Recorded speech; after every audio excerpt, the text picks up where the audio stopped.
Hello everyone, welcome back to my channel. আমি সুচিত্রা। আজকে আমি চলে এসেছি আবার একটা নতুন ভিডিও নিয়ে। সো আমার লাস্টের ভিডিওটাতে আমি কিন্তু আপনাদের সাথে শেয়ার করেছিলাম যে আমরা কিট্টুকে নিয়ে চলে যাচ্ছি উখরুলে। আর উখরুল যাওয়ার জন্য আমরা যেইভাবে যাই শিলিগুড়ি থেকে প্রথমে ট্রেন জার্নি, আর আমি কিন্তু ওই ট্রেনের জার্নিটাই আপনাদের সাথে শেয়ার করেছিলাম।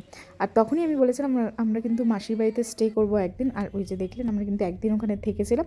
আর পরদিন সকালবেলা মানে এই যে এখন আমরা কিন্তু বেরিয়ে পড়ছিলাম এয়ারপোর্টে যাওয়ার জন্য। আজকের জার্নিটা আমার জন্য আরও বেশি মেমোরেবল হয়ে যাবে, কারণ কিট্টুর ফার্স্ট ট্রেন জার্নি তো কালকে আপনারা দেখিয়েছেন। আর আজকে কিন্তু কিট্টুর প্রথম ফ্লাইটের জার্নি হবে। এক্সাইটমেন্টের সাথে সাথে কিন্তু আমার ভয়ও একটা কাজ করছিল, কারণ ট্রেনের জার্নিটা তো খুব স্মুথভাবে কাটিয়ে নিয়েছিলাম, কিন্তু ফ্লাইটের জার্নিটার জন্য একটু টেনশন হচ্ছিল, কারণ কিট্টু অনেকটাই ছোট। ওই এয়ার প্রেশার এগুলো ভেবে ভেবে আমার কিন্তু ভীষণ টেনশনও হচ্ছিল। সো যাই হোক, টেনশনের সাথে এক্সাইটমেন্ট, যেটা বললাম এক্সাইটমেন্ট তো ছিলই। আর এই যে দেখুন এখন কিন্তু আমরা পৌঁছে গিয়েছি এয়ারপোর্টে। সো আজকে আমরা তিনজন প্রথমবার ফ্লাইটে জার্নি করব, এই কারণে আমাদের কিন্তু ব্যাগপত্র প্রচুর ছিল, কারণ কিট্টুকে নিয়ে জার্নি করতে যাচ্ছি তো ব্যাগ তো প্রচুরই ছিল। আমাদের জিনিসের থেকে কিট্টুরই জিনিস বেশি ছিল, কারণ এখন আমরা যে যাচ্ছি এই সময় শিলিগুড়িতে প্রচণ্ড গরম ছিল, কিন্তু উখরুলে কিন্তু সারা বছরই ওয়েদার ভীষণ ঠান্ডা থাকে। আর এই কারণে কিট্টুর কিন্তু প্রচুর ঠান্ডার জামা কাপড় আরও অনেক কিছু কিন্তু ইম্পর্টেন্ট জিনিস আমাদেরকে নিতে হয়েছিল। এই কারণে কিন্তু সব থেকে বেশি লাগেজ ওরই ছিল। সো এই যে দেখুন আমাদের কিন্তু বোর্ডিং পাস আমরা পেয়ে গেছি, আর আমি ভীষণ খুশি হয়েছিলাম কিট্টুর যে নামের বোর্ডিং পাসটা দেখে ক্রিয়াংশ বিশ্বাস লেখা ছিল। আর আমি কিন্তু এটা খুব সুন্দরভাবে রেখে দেবো, ওর ফার্স্ট ফ্লাইট জার্নি বলে কথা।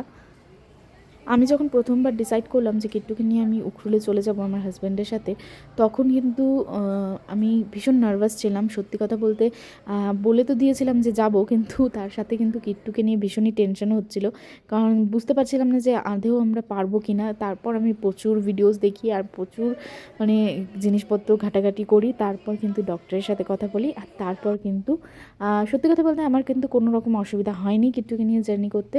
হ্যাঁ, আমি কিন্তু সব জিনিসপত্রগুলো খুব সুন্দরভাবে গুছিয়ে নিয়েছিলাম, এই কারণে কিন্তু আমার সত্যি কোনো অসুবিধা হয়নি। উল্টো আমার মনে হচ্ছিলো যে এইটুকু বাচ্চা নিয়ে বোধহয় জার্নি করাটাই বেশি ইজি, কারণ বাচ্চারা বড় হয়ে গেলে ওদের খাবারের একটা বিশাল টেনশন থাকে, প্লাস ওরা ছটপট করতে থাকে। আর এই টাইমে কিন্তু একটু অনেকটাই ছোটো, সো ও কিন্তু ব্রেস্ট ফিডিংই করছে, সো এই কারণে খাবার নিয়ে তো অন্য কোনো টেনশন আমার ছিলই না। কারণ আমি কিন্তু বাড়ি থেকে পাম্প করে নিয়ে এসেছিলাম, তারপর কিন্তু এয়ারপোর্টে বসে ওকে খাইয়ে দিয়েছিলাম। তারপর যখন ফ্লাইট টেক অফ করলো তখন আবার আমি ওকে খাইয়ে দিয়েছি। আর আমাকে ডক্টরও সাজেস্ট করেছিল ওই টাইমে ও যদি ফিড করে তাহলে তো খুব ভালো, আর যদি ফিড না করে মানে যদি ওর পেট ভরা থাকে, ও না খেতে চায়, তাহলে কিন্তু প্যাসিফায়ারটা ইউজ করতে। কারণ ওই টেক অফ আর ল্যান্ডিংয়ের সময় আমাদের বড়োদেরই কিন্তু কানে ব্যথা, মানে ব্যথা ঠিক না, এয়ার প্রেশারটা ফিল হয়। সো বাচ্চাদের কান তো একদমই পাতলা থাকে, সো ওদের কিন্তু ব্যথাও হতে পারে কানে।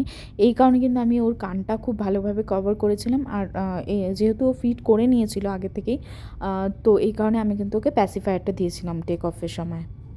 আর এই যে দেখুন ফার্স্ট ফ্লাইট কিট্টুর, আর জাস্ট এখন টেক অফ হলো। আমার তো ভীষণ এক্সাইটমেন্ট ছিল, আর আমি ভীষণ খুশি ছিলাম। ও জেগেও ছিল কিছুক্ষণ, তো আমি ওকে একটু দেখিয়েওছি বাইরের ভিউজগুলো। তারপর কিন্তু আস্তে আস্তে ঘুমিয়ে পড়েছিল। আর গুয়াহাটি থেকে যেহেতু ইম্ফলের ডিস্টেন্সটা মানে ফ্লাইটে খুব একটা সময় লাগে না, 1 ঘন্টার মতো সময় লাগে। সো এই কারণে কিন্তু আমার মানে খুব একটা প্রবলেম সত্যি হয়নি। আর এই যে দেখুন আমি কিন্তু আরেকটা জিনিস করেছিলাম কিট্টুর ফার্স্ট ফ্লাইটের জন্য। আমি কিন্তু একটা সার্টিফিকেট প্রিন্ট করে নিয়েছিলাম, যে এই সার্টিফিকেটটা আমি ক্যাপ্টেনকে দিয়ে সাইন করানোর জন্য। এই কারণে আমি কিন্তু এটা প্রিন্ট করে নিয়ে গেছিলাম, ফার্স্ট ফ্লাইট সার্টিফিকেট। আর আরেকটা কথা, এটা কিন্তু কোনো ফ্লাইট থেকেই মানে প্রোভাইড করে না। আই থিঙ্ক ইন্ডিগো থেকে হয়তো করেও, কিন্তু আমাদের ছিল এয়ার ইন্ডিয়া এক্সপ্রেস, এখান থেকে কিন্তু কোনো রকম ফ্লাইট সার্টিফিকেট দেয় না।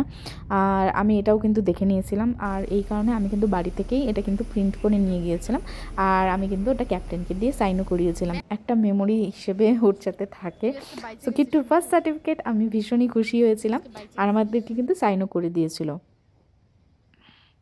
আর এই যে দেখুন কথা বলতে বলতে আমরা কিন্তু পৌঁছে গিয়েছি ইম্ফল এয়ারপোর্টে। আর একদম কিন্তু দেখুন বেল্টের ওখানে একদমই খালি, আমাদের লাগেজ নিতে কোনো অসুবিধেই হয়নি, কারণ গিয়ে আমাদের লাগেজটাই পড়েছিল। আসলে ল্যান্ডিংয়ের সময় আমার কিট্টুকে ফিট করাতে হয়েছে, তো তো ওইখানে আমার অনেকটা সময় লেগেছিলো। সো আমরা কিন্তু সবার শেষে নেমেছিলাম, আর মানে যারা পেশেন্ট ছিল ওদের সাথে শেষে আমরা নেমেছি। আর তারপর কিন্তু বাসেও একদম খালি ছিল, আর বেল্টের ওখানেও একদম খালি ছিল। ওখানে ওকে নামার পর আমরা কিন্তু ওর সব একটু ফ্রেশ করে নিয়েছিলাম কিট্টুকে। তারপর কিন্তু আবার এই যে দেখুন আমাদের জার্নি শুরু হয়ে গেল। আর মাঝখানে দেখলেন ওই যে আমরা খাবার জন্যও কিন্তু একটা রেস্টুরেন্টে গিয়েছিলাম।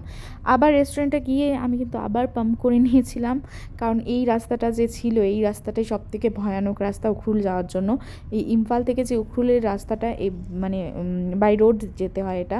তো আর এই 3-4 ঘন্টার যে রাস্তাটা এইটাই খুব মানে ভয়ানক। আমি এটা নিয়েই ভীষণভাবে টেনশনে ছিলাম যে রাস্তাটা এত বাজে, আমরা কিট্টুকে নিয়ে যে যাবো, প্লাস বৃষ্টিও পড়ছিল সেদিন। আর ফিট করাতে যদি কোনো অসুবিধা হয় এই কারণে কিন্তু আমি ওই রেস্টুরেন্টে আবার পাম্প করে নিয়েছিলাম। সো এই রাস্তাতেও আমার সত্যি খুব একটা অসুবিধা হয়নি, কারণ কিট্টু এই রাস্তাটাও খুব এনজয় করেছে। ও জেগেছিল, ওর পাপার সাথে খেলছিল, আর তারপর বাইরের দিকে তাকিয়েছিল অনেকক্ষণ। আর তারপর কিন্তু ও একবারই খেয়েছিল। সো যেহেতু আমার পাম্প করাই ছিল, ওটাতেও কোনো রকম অসুবিধা হয়নি। সো এই কারণে ট্রাভেল করার সময় মানে এইটুকু বাচ্চাকে নিয়ে যদি আপনারা ট্রাভেল করতে চান, আমার মনে হয় যে ওই পাম্পিং মেশিনটা তো আপনাদের থাকাই উচিত, কারণ বাচ্চাদেরকে কিছুক্ষণ পরপরই ফিট করাতে হয়। আর এতটা লম্বা জার্নিতে সব সিচুয়েশন হয়তো ওরকম থাকে না যেখানে আপনারা ওকে মানে বাচ্চাদেরকে ফিট করাতে পারবেন। এই কারণে যদি পাম্প করে মিল্কটা বটলে থাকে তাহলে কিন্তু কোনো রকম অসুবিধা হয় না, আরামসে কিন্তু একটু বটল থেকে খেয়ে নিয়েছিল। আর তারপর কিন্তু দেখুন এই যে রাস্তা ঠকর ঠকর করতে করতে এই যে এই জায়গাটায় কিন্তু দাঁড়িয়ে আমরা ওকে আবার খাইয়ে দিয়েছি। এই যে দেখুন আমি কিন্তু বটলে পাম্প করে রেখেছি, ওটাই কিন্তু খাইয়ে দিয়েছি। সো আমার কোনো রকম অসুবিধা হয়নি কিট্টুকে নিয়ে, ও খুব শান্তভাবেই ছিল, খুব একটা কান্নাকাটি এগুলো কিছুই করেনি ও। এই যে দেখছেন এখন কিন্তু ওর পাপার সাথে কিন্তু খেলছিল, পাপার ঘাড়ে উঠে কিন্তু পেছন থেকে সব ভিউজগুলো দেখছিল। আর এই যে দেখুন আমাদের কিন্তু কম্বলে সব বের করে নিতে হয়েছিল, কারণ কি এখন আস্তে আস্তে কিন্তু ওয়েদারটা ঠান্ডা হচ্ছিল, প্লাস বৃষ্টিও পড়ছিল।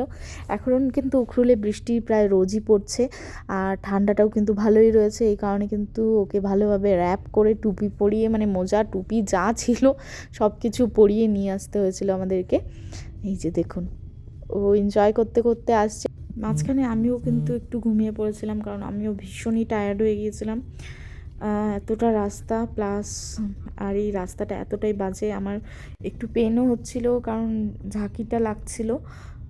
সো যাদের সি সেকশন হয়েছে তারা বুঝতেই পারছেন যে মানে এই 2 মাসেও কিন্তু ব্যথাটা থাকেই কিছুক্ষণ, মানে পরপর আমার কিন্তু ব্যথাও করছিল। যাই হোক আমি এক্সাইটেডও ছিলাম, কারণ আমি ফাইনালি চলে আসছিলাম এখানে। আর এই যে আমরা কিন্তু উখরুলে ঢুকে গিয়েছি, ওটা কিন্তু বিশাল ছিল, কিছুদিন আগেই কিন্তু উখরুলে বিশাল খুলেছে।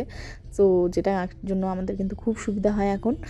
আর এই তো অনেক দিন পর, প্রায় 6 মাস পর আমি কিন্তু আবার এখানে আসলাম। আর ওয়েদার দেখে আপনারা বুঝতেই পারছেন এখানে কিন্তু ঠান্ডা ভীষণই। শিলিগুড়িতে ওই ভয়ানক গরম থেকে এখানে এসে কিন্তু ভীষণ মজা লাগছিল আমাদের। ইভেন কিট্টুও কিন্তু ভীষণ মজা পাচ্ছিল, কারণ গরমে ওরও কিন্তু ভীষণ কষ্ট হচ্ছিল।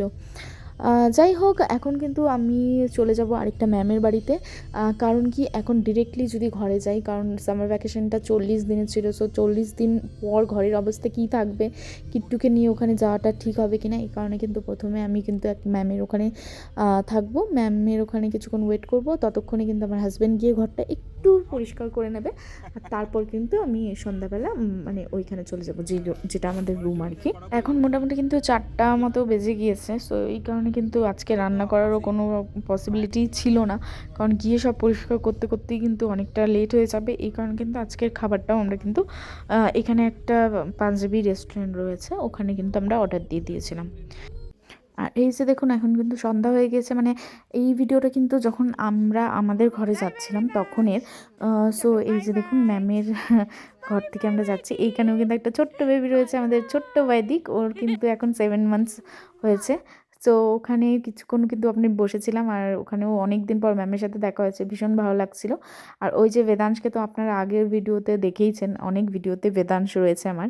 আর ফাইনালি এখন কিন্তু আমরা ঘরে চলে এসেছি, আর এদিকে কিট্টুকে ফ্রেশ করে ওর বিছানা সেট করে সব কিছু করে ওকে কিন্তু ঘুম পাড়িয়ে দিয়েছিলাম। আর তারপর কিন্তু আমরা যে খাবারটা অর্ডার করেছিলাম ওটাও নিয়ে এসেছিলো আমার হাজব্যান্ড। তারপর কিন্তু আমরা খাওয়া দাওয়া করে সেদিন ভীষণ টায়ার্ড ছিলাম, তো তাড়াতাড়ি ঘুমিয়ে পড়েছিলাম। সো আজকের এই ভিডিওটা এইটুকুই, আশা করি আপনাদের ভিডিওটা ভালো লাগলো অবশ্যই কিন্তু আমাকে জানাবেন, আর চ্যানেলটা সাবস্ক্রাইব করতে কিন্তু ভুলবেন না। দেখা হবে পরের ভিডিওতে। Thank you and bye by.